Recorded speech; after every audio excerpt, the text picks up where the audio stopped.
श्लोक नंबर है आज का पहले अध्याय का 23वां श्लोक। अध्याय फर्स्ट, श्लोक नंबर 23। श्लोक पढ़ रहे हैं एक बार। योत्स्यमानान् वेक्षेऽहम् एतेऽत्र समागताः धार्तराष्ट्रस्य दुर्बुद्धे युद्धे प्रिय चिकीर्षवः। दोबारा श्लोक पढ़ रहे हैं। योत्स्यमानान् वेक्षेऽहम् एतेऽत्र समागताः धार्तराष्ट्रस्य दुर्बुद्धे युद्धे प्रिय चिकीर्षवः। इसका अर्थ पढ़ रहे एक बार। योत्स्यमानान्, इसका संधि विच्छेद एक बार देखते हैं। योत्स्यमानान् अवेक्षे अहम् एते अत्र समागताः धार्तराष्ट्रस्य दुर्बुद्धे युद्धे प्रिय चिकीर्षवः। अभी इसका शब्दों सहित अर्थ देखते हैं।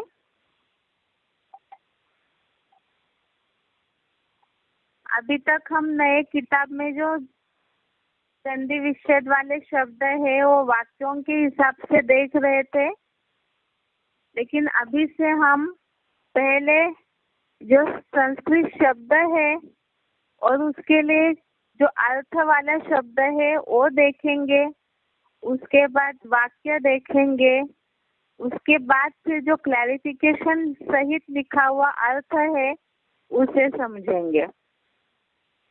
तो यहाँ पहला शब्द है एते। उसका अर्थ है जो। अगला शब्द है अत्र। अत्र का मतलब यहाँ। युद्धे माना युद्ध में। दुर्बुद्धे अर्थात कुबुद्धि वाले। उसका आगे का शब्द है धार्तराष्ट्रस्य। वास्तव में धृतराष्ट्र जो है वो राजा है। जैसे कि ब्रह्मा के बच्चे के नाम के आगे एक मात्रा बढ़ जाती है, इस हिसाब से यहाँ धार्तराष्ट्रस्य अर्थात दुर्योधन का। आगे शब्द है प्रिय चिकीर्षवः। उसका अर्थ है प्रिय करने के इच्छुक जन। प्रिय चिकीर्षव अर्थात प्रिय, चिकीर्षव अर्थात करने के इच्छुक जन। आगे का शब्द है समागताः। उसका अर्थ है एकत्रित हुए हैं। आगे का शब्द है योत्स्यमानान्, योद्धाओं को। अहम मना मैं। अवेक्षे अर्थात देखूं तो। एक बार दोबारा पढ़ते हैं इसे शब्द सहित। एते जो। अत्र माना यहाँ। युद्धे माना युद्ध में। दुर्बुद्धे अर्थात कुबुद्धि वाले। धार्तराष्ट्रस्य अर्थात धृतराष्ट्र के बेटे के हिसाब से बोला है। धार्तराष्ट्रस्य माना दुर्योधन का प्रिय, उसका अर्थ है प्रिय। चिकीर्षवः उसका अर्थ है करने के इच्छुक जन। आगे है समागताः। समागताः का अर्थ है एकत्रित हुए हैं। आगे योत्स्यमानान् माना योद्धाओं को। अहम माना मैं। अवेक्षे माना देखूं तो इस तरह से अभी जो डार्क वाले शब्द है, जो वाक्य है, उसे एक बार पढ़ते हैं। इसका अर्थ है ए जो यहाँ युद्ध में कुबुद्धि वाले दुर्योधन का प्रिय करने के इच्छुक जन एकत्रित हुए हैं। योद्धाओं को मैं देखूं तो। अभी इसका स्पष्टीकरण सहित अर्थ समझते हैं। ये जो माना कौन, तो ये जो राजा व इनकी सेना के लोग। यहाँ माना कहाँ, तो यहाँ युद्ध भूमि की बात चल रही है। तो ये युद्ध भी कैसा युद्ध है? सत्य असत्य के आध्यात्मिक युद्ध में। यहाँ माना युद्ध में कैसा युद्ध है? सत्य असत्य के आध्यात्मिक युद्ध में। ये तो हम शुरू से, जब से गीता पढ़ना शुरू किए हैं, तब से शुरू से ही ये बात आई है कि ये धर्म अधर्म का युद्ध है, ये सत्य असत्य का युद्ध है।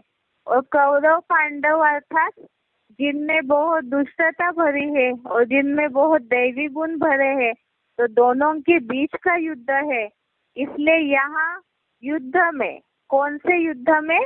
सत्य असत्य के आध्यात्मिक युद्ध में। कुबुद्धि वाले, कुबुद्धि अर्थात जो यहाँ शब्द आया है दुर्बुद्धे है। दुर्बुद्धे अर्थात एक प्रकार से दुष्ट बुद्धि। कुबुद्धि माना खराब बुद्धि वाले। तो ये खराब बुद्धि वाले कौन है? आगे लिखा हुआ है दुष्ट योद्धा।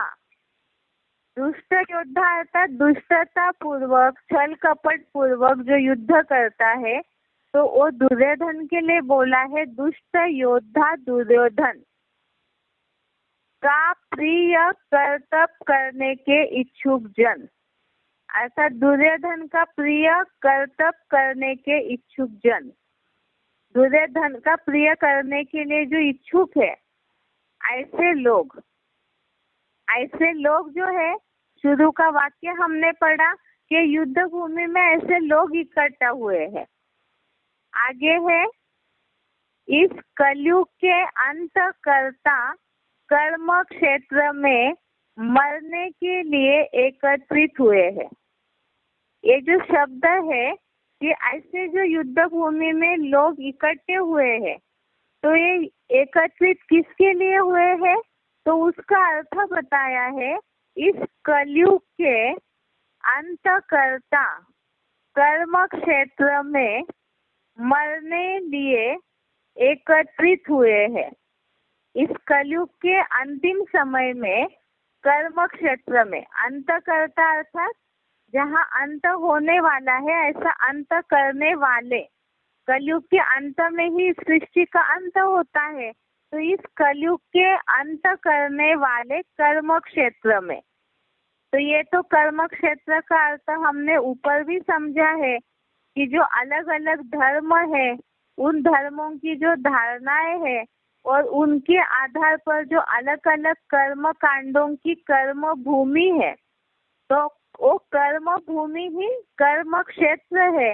इस कलयुग के अंतकर्ता कर्म क्षेत्र में मरने लिए एकत्रित हुए हैं।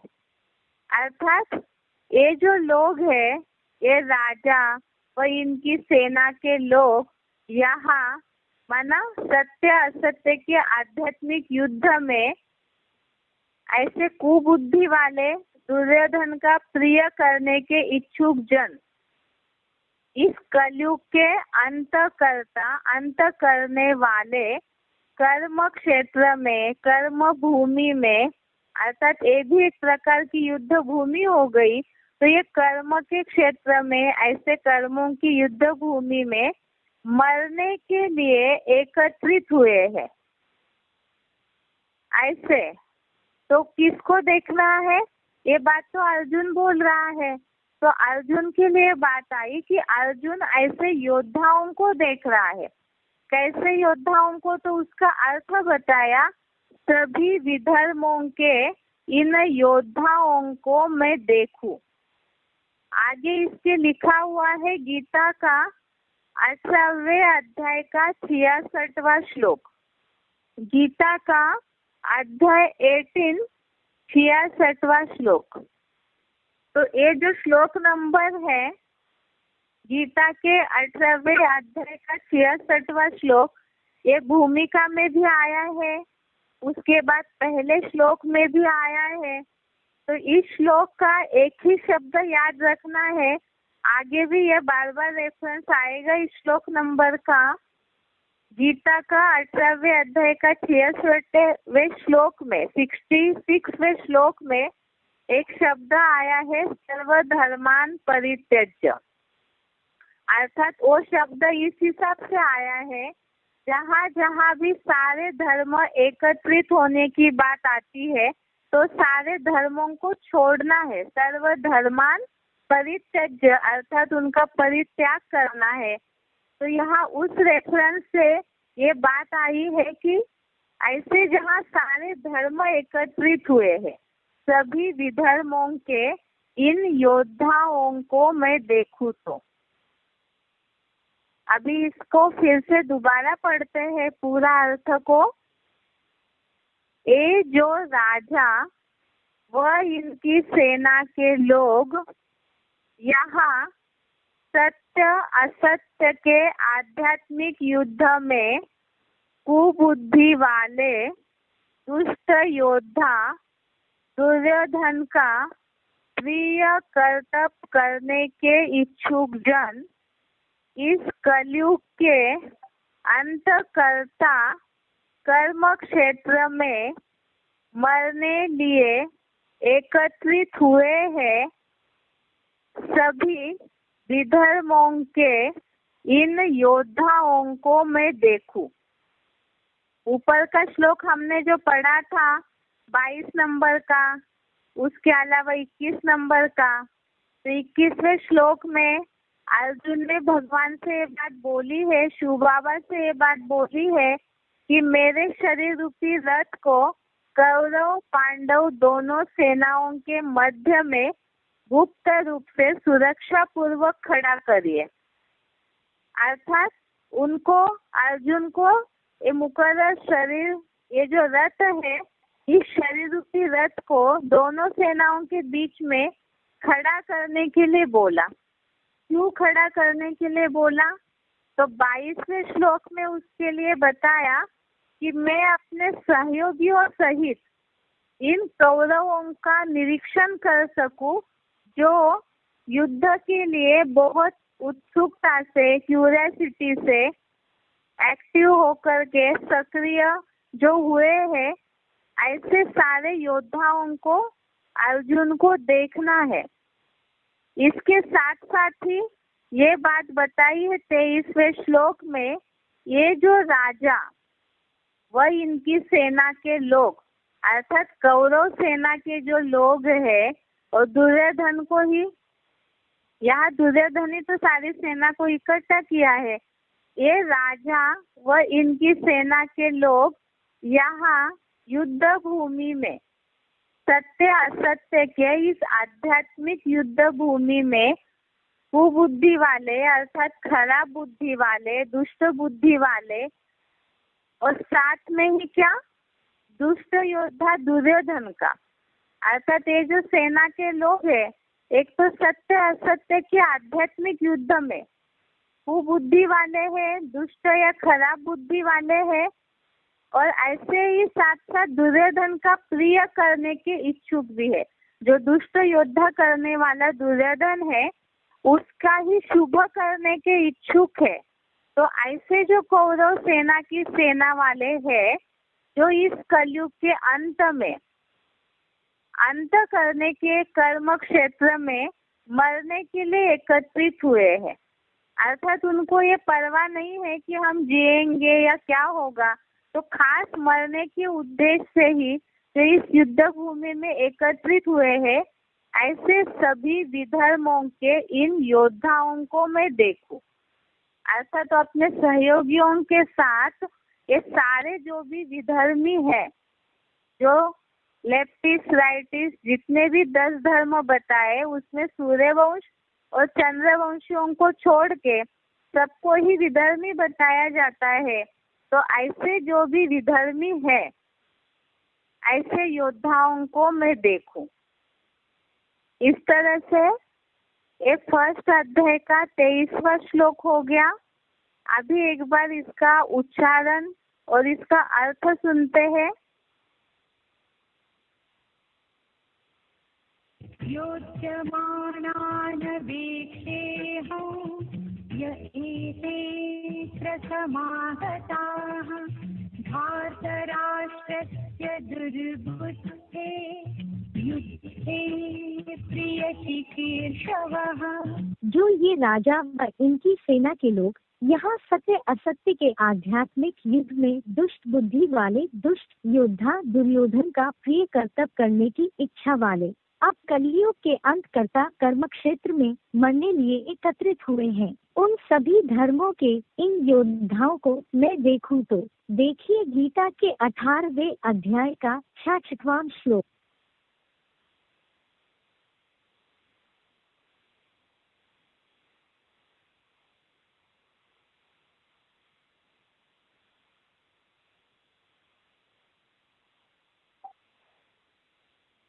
तो ये हो गया पहले अध्याय का 23वां श्लोक। अभी बेसिक कोर्स की तरफ जाते हैं।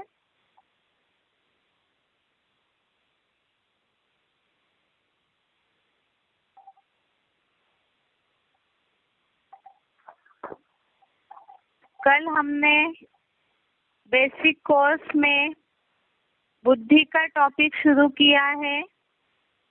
इसके पहले थोड़ा सा शुरू का रिवीजन कराते हैं 5-10 मिनट में, उसके बाद आगे बढ़ेंगे। बुद्धि का टॉपिक हमारा शुरू हुआ है इस बात को समझाने के लिए बेसिक कोर्स के कि शरीर अलग है और आत्मा अलग है। अर्थात बेसिक कोर्स का पहला टॉपिक ही है हु एम आई, माना मैं कौन हूँ। तो ये तो हमने समझाया कि मैं आत्मा हूँ, और आत्मा बोलती है कि ये मेरा शरीर है, मेरा हाथ है, अर्थात जो भी कर्मेंद्रियों का नाम ले। इसीलिए आत्मा अलग है और आत्मा इस शरीर के द्वारा मेरा कहती है। ये शरीर 5 तत्वों का पुतला है, जिसके लिए साइंस वाले भी शरीर का विश्लेषण करते हैं। तो कर्मेंद्रियों का, ज्ञानेंद्रियों के बारे में बताते हैं, हाथ पाँव नाक कान आदि। अंदर की जो भी इंटरनल ऑर्गन्स है, अंदर की जो भी इंद्रियां है जिससे शरीर का सिस्टम चलता है, उसके बारे में बताते हैं। लेकिन वैज्ञानिक इस शरीर को चलाने वाली शक्ति आत्मा के बारे में नहीं बता पाए हैं, सिर्फ शरीर का ही विश्लेषण कर पाए हैं। और जो वैज्ञानिकों का वैज्ञानिक है शिव बाबा, वो इस शरीर को चलाने वाली जो सूक्ष्म शक्ति है आत्मा, उसका विश्लेषण करके बताते हैं कि आत्मा मन, बुद्धि और संस्कार इन 3 चीजों से बनी है, और इन 3 चीजों के द्वारा ही आत्मा पूरा कार्य करती है। अब इसमें है कि मन, बुद्धि और संस्कार क्या है, इसको हमें सूक्ष्मता से जानना है। क्योंकि आज की दुनिया में सबसे ज्यादा बीमारियां, दुख, परेशानियों का कारण क्या है? तो ये जो आत्मा की सूक्ष्म इंद्रियां है, ये बीमार है, इनका सिस्टम सही नहीं चल रहा है। जैसे शरीर के लिए, बीमारी के लिए डॉक्टर्स बोलते हैं कि शरीर में दिनचर्या ठीक होनी चाहिए। अगर पेट की सफाई नहीं होती है तो ज्यादा बीमारियां आती है, खून साफ नहीं है तो भी बीमारियां आती है।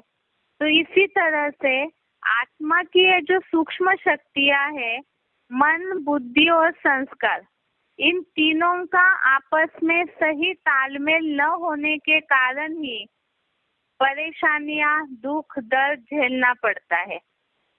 अभी तक हमने इस बात को समझा है कि आत्मा की जो सूक्ष्म शक्ति है, मन, जो संकल्प शक्ति है, वो ज्यादा चंचल है, जिसके कारण मानसिक डिप्रेशन वगैरह निर्माण होने लगता है। लेकिन जैसे कि कल हम समझ रहे थे कि ये शरीर रथ है और इस शरीर रूपी रथ का राजा अर्थात मालिक जो है वो आत्मा है।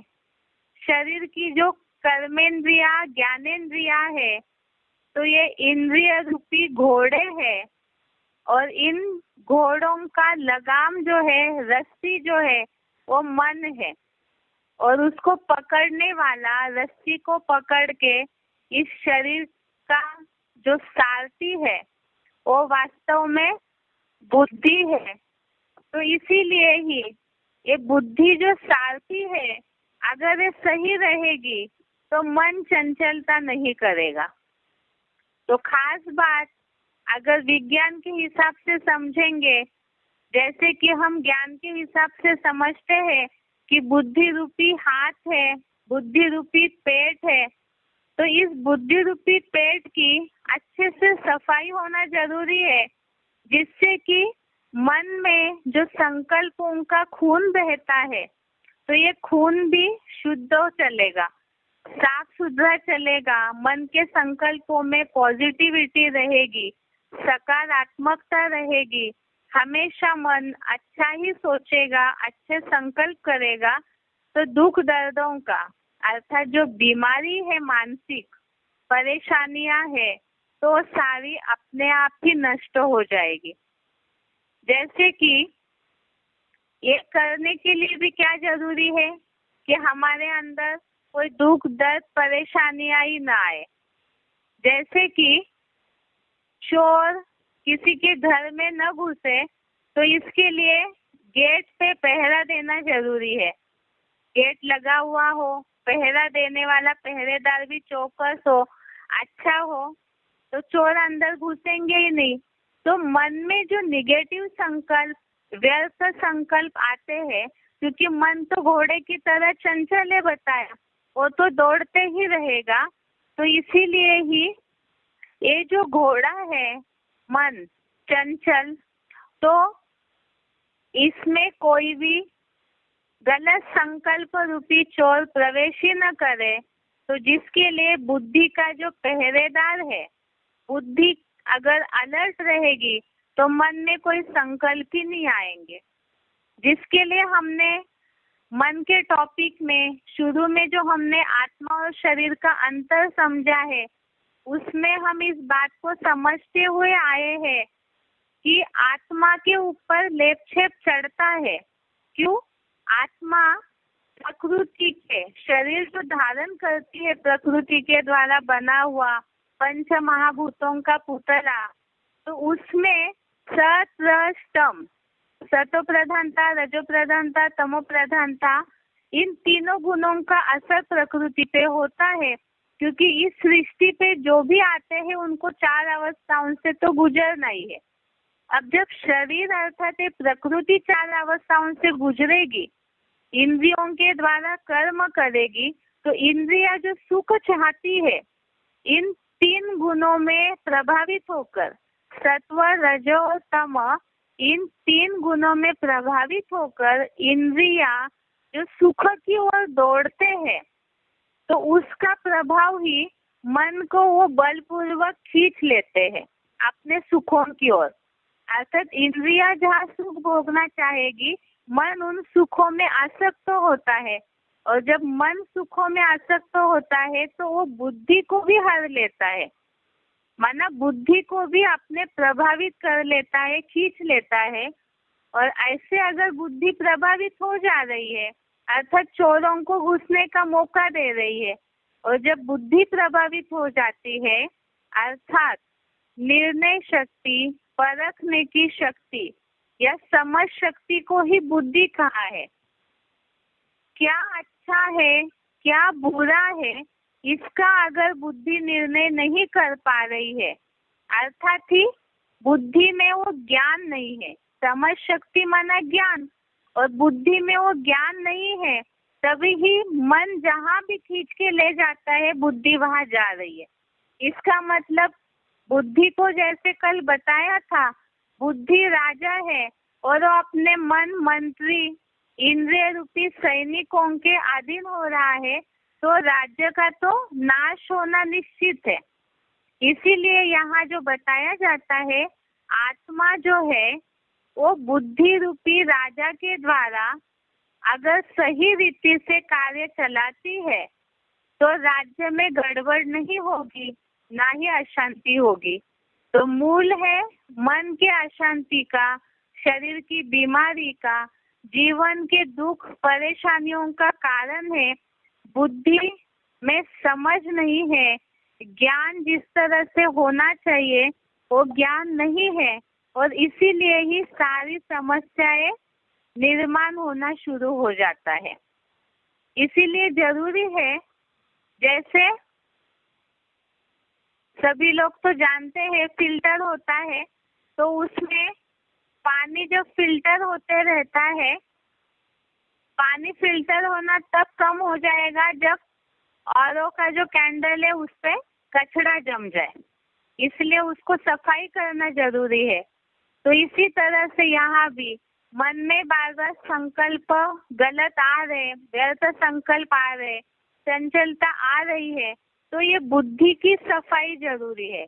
इसलिए बोला बुद्धि रूपी पेट की सफाई जरूरी है।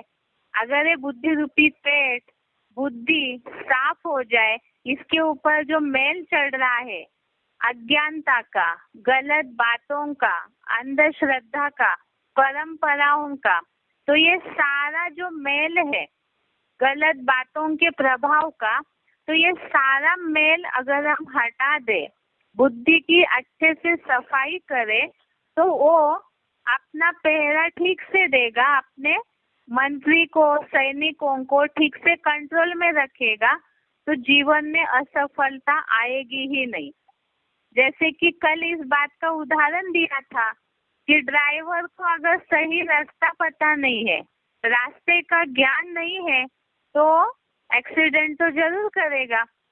इसी तरह से बुद्धि को अगर समझ नहीं है, परखने, निर्णय करने की शक्ति ही पूरी नष्ट हो चुकी है, कम है, तो उससे गाड़ी का एक्सीडेंट होता ही रहेगा और असफलता जीवन में आती ही रहेगी। अब इसमें अगर हम बड़े रूप से इस बात को समझे, रास्ते से जो गाड़ियां जाती है, तो गाड़ियों में एक कार का एक्सीडेंट हो जाए तो सिर्फ उसी कार को नुकसान नहीं होगा, बाकी पूरा जो भी गाड़ियां जा रही रास्ते से उन सबका ट्रैफिक जाम होगा, हो सकता है जिन गाड़ियों को टकराएगा उनका भी नुकसान होगा।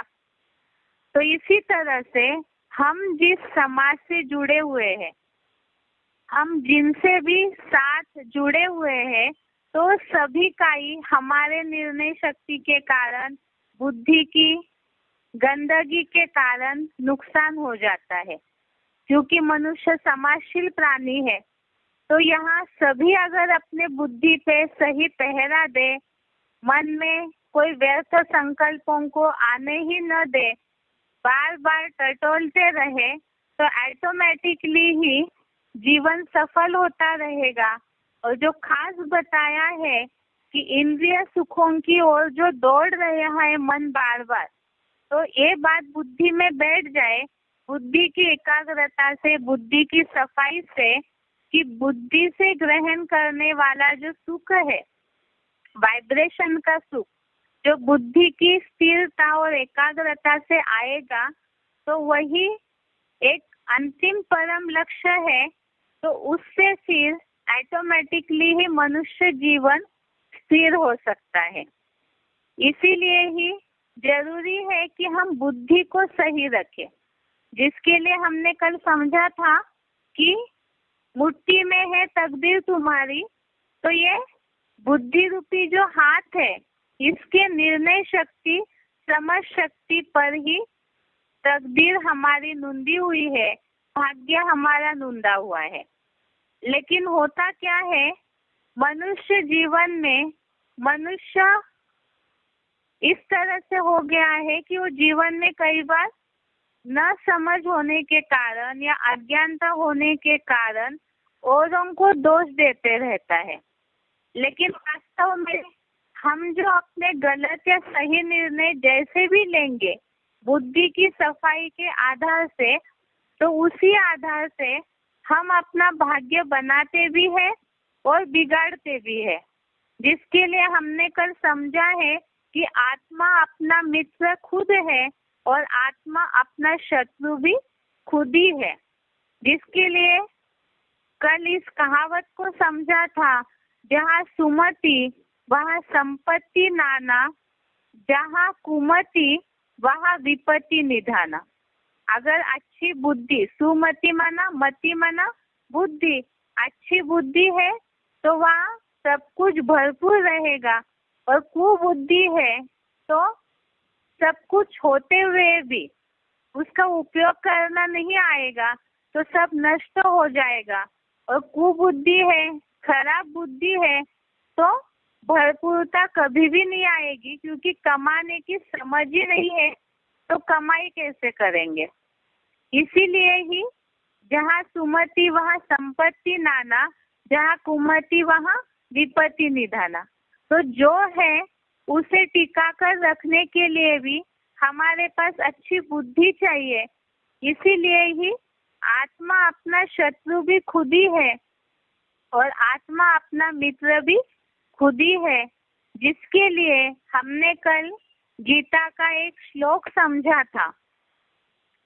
श्लोक आपको याद होगा, गीता का 6वें अध्याय का 5वां श्लोक है, अध्याय 6 श्लोक नंबर 5। आप अपना एक बार किताब खोल करके उस श्लोक को एक बार देखिए।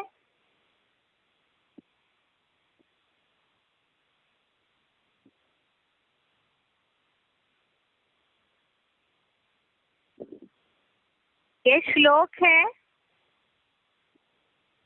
उद्धरेत आत्मना आत्मानं न आत्मानं अवसादयेत, आत्मा एव हि आत्मनो बंधु, आत्मा एव रिपु आत्मनः। इसका अर्थ बताया है, अपने मन बुद्धि द्वारा ज्योति बिंदु आत्मा को ऊंची स्थिति के हीरो में ले जाए, आत्मा को भ्रष्ट इंद्रियों की अधोगति में न जाने दे, क्योंकि ज्योति बिंदु आत्मा ही अपना सदाकाल सहयोगी मित्र है, आत्मा ही अपना शत्रु है, और हीरो कार्डधारी विश्वामित्र ही विश्व का मित्र है। तो यहाँ जो बात आई है उद्धरेत, अर्थात कल जो बताया कि आत्मा को ऊपर की ओर, ऊंची स्थिति की ओर ले जाना है। आपने मुरली में भी सुना होगा, जो कई बार मुरली में बाबा ने बोला है कि आत्मा को जबरियन मन बुद्धि के द्वारा खींच के आत्मिक स्थिति की ओर ले जाना है। जैसे किसी को भगा के ले जाते हैं, उस तरह से जबरदस्ती आत्मिक स्थिति की ओर खींच के ले जाना है। भ्रष्ट इंद्रियों की अधोगति में, अधोगति अर्थात नीचे गति में न जाने दे, अर्थात पतन न होने दे, बुद्धि को नीचे न जाने दे, क्योंकि ज्योति बिंदु आत्मा ही अपना सदा काल का सहयोगी मित्र है और आत्मा ही अपना शत्रु भी है। तो इसका मतलब ये है, जबरदस्ती कैसे ले जाना है, जबकि हम तो सहज राजयोगी है, तो जबरदस्ती से ले जाने क्यों बोला है? वो इसलिए, जैसे कि कोई बच्चे हैं बहुत चंचलता करते हैं, तो उनको कई बार थोड़ा सा तो दिखावट के लिए ही सजा देनी पड़ती है। यहाँ भी इस तरह से अगर हम मन को जो चंचलता कर रहा है उसको बुद्धि रूपी पहरे के द्वारा बार बार न खींचेंगे तो चंचलता कम नहीं होगी। इसीलिए हमने मन के टॉपिक में भी इस बात को समझा है कि क्षणे क्षणे अर्थात बार बार क्षण क्षण में इस मन के ऊपर बार बार टटोलना है, बार बार अभ्यास करना है। तो यह अभ्यास जब नियमित हो जाएगा तो बुद्धि का नीचे गिरना बंद हो जाएगा, नीचे की ओर अधोगति में मन बुद्धि नहीं जाएगी, न गलत निर्णय होंगे जीवन में, तो ऑटोमेटिकली ही आत्मा खुद ही अपना मित्र बनेगी। और अगर गलत निर्णय होते हैं जीवन में, बुद्धि की सफाई नहीं है, तो जहाँ बताया कुमति है वहाँ विपत्ति निधान, तो वही आत्मा ही अपना शत्रु भी बन जाएगा। इसीलिए ही जरूरी है कि इस शरीर रूपी रथ को गलत दिशा में नहीं जाने देना है, तो ऑटोमेटिकली हम अपने जीवन का मित्र भी बन जाएंगे। अभी इसके आगे आत्मा ही अपना मित्र है और शत्रु है, वो कैसे बनती है इसे हमें समझना है। अभी तक हमने इस बात को समझा कि किस तरह से आत्मा इस शरीर का मालिक है, बुद्धि सारथी है, मन लगाम है और इंद्रिया उसके घोड़े है।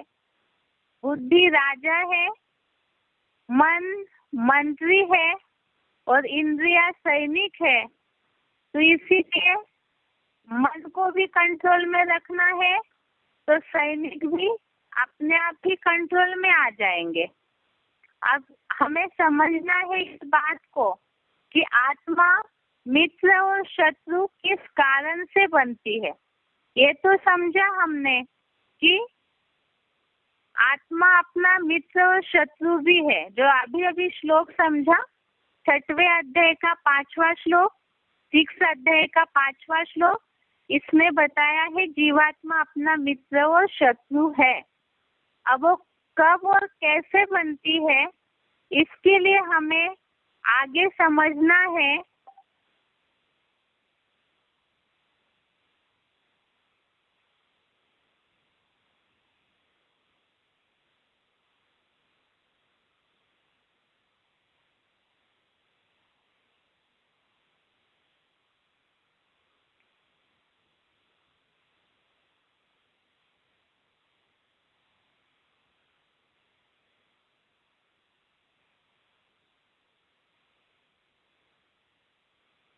ये श्लोक नंबर है 6वें अध्याय का 6वां श्लोक, अध्याय 6, श्लोक नंबर 6। जो अभी अभी हमने श्लोक खोला था उसके आगे का ही श्लोक है।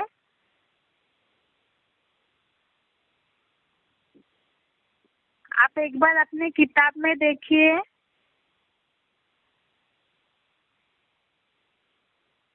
श्लोक पढ़ रहे हैं, बंधु आत्मा आत्मनः तस्य येन आत्मा एव आत्मना जितः अनात्मनः तु शत्रुत्वे वर्तेत आत्मा एव शत्रुवत्। एक बार दोबारा इस श्लोक को पढ़ रहे हैं। बंधु आत्मा आत्मनः तस्य येन आत्मा एव आत्मना जितः अनात्मनः तु शत्रुत्वे वर्तेत आत्मा एव शत्रुवत्। छठवें अध्याय का छठवां श्लोक, अध्याय 6, श्लोक नंबर 6। अब श्लोक जोड़ के पढ़ रहे हैं एक बार। बंधुरात्मा आत्मन तस्य येन आत्मा एव आत्मना जितः अनात्मनः तु शत्रुत्वे वर्तेत आत्मा एव शत्रुवत्। इसका अर्थ है जिसने अपनी चेतन बनी मन बुद्धि द्वारा ज्योति बिंदु आत्मा को जीता है, उसकी आत्मा ही मन जीत होने से अपना मित्र है। दूसरा मित्र शत्रु नहीं किंतु अनात्मस्थ देह वाणी की चंचल मन वाली क्षीण बुद्धि आत्मा ही शत्रु की तरह शत्रुता करने में तत्पर रहती है। तो यहाँ आत्मा अपने लिए सुखदायी और दुखदायी कब बनती है, उसके लिए हमें समझना है जिसने अपनी चेतन बनी मन बुद्धि द्वारा, चेतन अर्थात जो चलायमान है, चलती है, विचार मंथन कर सकती है, तो ऐसी जो चेतन मन बुद्धि द्वारा ज्योति बिंदु आत्मा को जीता है, उसकी आत्मा ही मनजित होने से अपना मित्र है। तो यहाँ बुद्धि द्वारा मन को जिन्होंने जीता है, ये हमने मन के टॉपिक में भी समझा है कि मन के ऊपर अगर हम सही रीति से बुद्धि द्वारा पहरा देंगे, अर्थात ही मन को चंचल न होने दें, अभ्यास से उसको वशीभूत करें, तो बुद्धि द्वारा ज्योति बिंदु आत्मा को जीता है। अर्थात ही आत्मा के ज्योति बिंदु अवस्था में जहाँ मन बुद्धि स्थिर हुई है, एकाग्र हुई है, उसकी आत्मा ही मन जीत होने से अपना मित्र है। अर्थात मन में जो बार बार संकल्प आते हैं, दौड़ते रहते हैं, तो उस पे अगर नियंत्रण आ जाए, बुद्धि का लगाम, बुद्धि उस मन के लगाम को सही रीति से पकड़ के रखे, तो आत्मा अपना मित्र है, दूसरा मित्र शत्रु नहीं, किंतु अनात्मस्थ देह भानी की, अर्थात जिन्होंने अपनी आत्मिक स्थिति में स्थिर नहीं हुए हैं, देह भान में है। देह भान अर्थात इंद्रियों के सुखों में बार बार मन दौड़ता है। उसका अर्थ लिखा है ब्रैकेट में, चंचल मन वाली क्षीण बुद्धि, अर्थात इंद्रियों के सुखों में बार बार जा रहे, देह भान में बार बार जा रहे हैं। तो ऐसी जो आत्मिक स्थिति में स्थिर नहीं है बुद्धि, ऐसी चंचल मन वाली जो क्षीण बुद्धि है, कमजोर है, अर्थात जो राजा मन मंत्री के कंट्रोल में है, तो वो आत्मा ही शत्रु की तरह शत्रुता करने में तत्पर रहती है। तत्पर अर्थात रेडी रहती है। तो किस कारण से? क्योंकि मन चंचल है, वो कहीं भी दौड़ रहा है, और बुद्धि क्षीण है, माना कमजोर है। बुद्धि बराबर तुरंत निर्णय नहीं ले पाती है, एकाग्रता नहीं है। तो गलत निर्णय लेने के कारण, सही समय पे मन को बार बार लगाम न खींचने के कारण आत्मा ही शत्रु की तरह शत्रुता करने में तत्पर रहती है। इसीलिए ये इस बात का जवाब है कि आत्मा अपने लिए सुखदायी और दुखदायी कब बनती है। तो उसका जवाब है जब इस चेतन मन बुद्धि को, जो बुद्धि द्वारा मन को जीता है, अर्थात ज्योति बिंदु आत्मा में मन बुद्धि एकाग्र है, तो वो मन जीत आत्मा ही अपना मित्र है। और अनात्मस्थ अर्थात जो आत्मिक स्थिति में नहीं है, देहभान में है, जिनकी बुद्धि क्षीण कमजोर हुई है, तो वो मन के प्रभावित होने के कारण अपना शत्रु बनते हैं। अब इसीलिए ही इसके परिणाम क्या होते हैं? जब क्षीण हो गई है बुद्धि, बुद्धि पे बहुत कचरा जमा हुआ है, तो कमजोर हो जाएगी। जैसे कि ऐसी जब बुद्धि कमजोर हो जाती है, तो उससे परिणाम जो है, जो भी हम कार्य करते हैं, उसके हर परिणाम, रिजल्ट जो है वो गलत ही होता रहेगा। क्योंकि मन के वशीभूत जब जब बुद्धि हो जाती है, होना ये चाहिए, मन में संकल्प आया तो बुद्धि में इतनी एक्टिवपना हो, तीव्रता हो कि तुरंत उस संकल्प को रोक सके। लेकिन ऐसे नहीं होता है। इसीलिए जीवन में बहुत सारे गलत निर्णय लेने के कारण उसका रिजल्ट भी गलत निकलता है।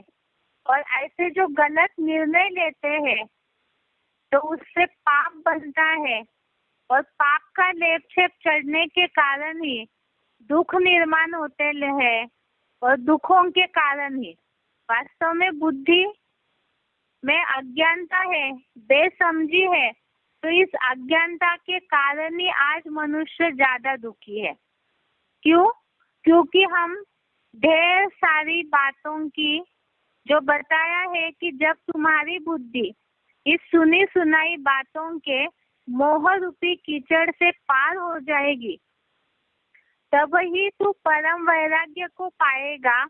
ये जो हमने मन के टॉपिक में समझा है, तो यहाँ हो क्या रहा है? जन्म जन्मांतर से हम ढेरों की बातें सुनते आए, मन में उनके बारे में संकल्प चलाते आए, और बुद्धि ने उस सारे कचरे को फिल्टर किया ही नहीं। बार बार बुद्धि को मन के संकल्पों को सफाई करना था, लेकिन निर्णय शक्ति या परख शक्ति, समझ शक्ति न होने के कारण, बार बार अज्ञानता आने के कारण बुद्धि इतनी ज्यादा प्रभावित हो गई कि वो उसी आधार से चलते रही। और ऐसे ही जैसे कोई चीज पे, लोहे पे जंग जम रहा है, बार बार जंग जमते जाएगा, तो जो लोहा मूल है वो दिखाई देना बंद हो जाता है। इसी तरह से अनेकों के विचारों की, अनेकों के गलत संकल्प, संग के रंग की जो जंग चढ़ गई है, बुद्धि पे कचरा जम गया है, और उसे समय समय पे सफाई नहीं किया, तो मन के संकल्पों में भी, क्योंकि बुद्धि का लगाम सही न पकड़ने के कारण मन के संकल्पों में भी अशुद्धता आ गई। और ये बेसफाई, न सफाई करने के कारण अज्ञानता, बेसमझी इतनी ज्यादा जम जाती है कि निर्णय शक्ति कमजोर हो जाती है। अर्थात गलत सही को परखना माना टटोलना, उसे बार बार चेक करना, क्या सही है क्या गलत है, उसे चेक करना ही मनुष्य भूल गया। और ऐसे होने के कारण ही निर्णय नहीं कर पाता है, और निर्णय न करने के कारण ही अज्ञानता के कारण ही दुख हो जाते हैं, बहुत सारे पाप चढ़ जाते हैं मनुष्य के ऊपर, और ये सारे पापों के कारण ही मनुष्य दुखी हो जाता है। अब इसके लिए हमें कल इस टॉपिक को समझना है कि अर्जुन ने भी गीता में पूछा है कि ये मन जो है, मनुष्य जो है, वो किसकी प्रेरणा से पाप करता है, मनुष्य से बलपूर्वक पाप कौन करवाता है, जिसके लिए तीसरे अध्याय में श्लोक बताया हुआ है। आप इस श्लोक को कल ढूंढ के रखिए, तो कल वो श्लोक बताएंगे कि खास पाप किस कारण हुआ है, देहभान के कारण और साथ साथ अनेकों के संग के रंग के कारण। तो इसीलिए ही वो पाप का कारण समझ में आएगा, तो शत्रुता क्या है वो भी समझ में आ जाएगी। आज के लिए यहाँ तक ही। Om Shanti. This session is no longer being recorded.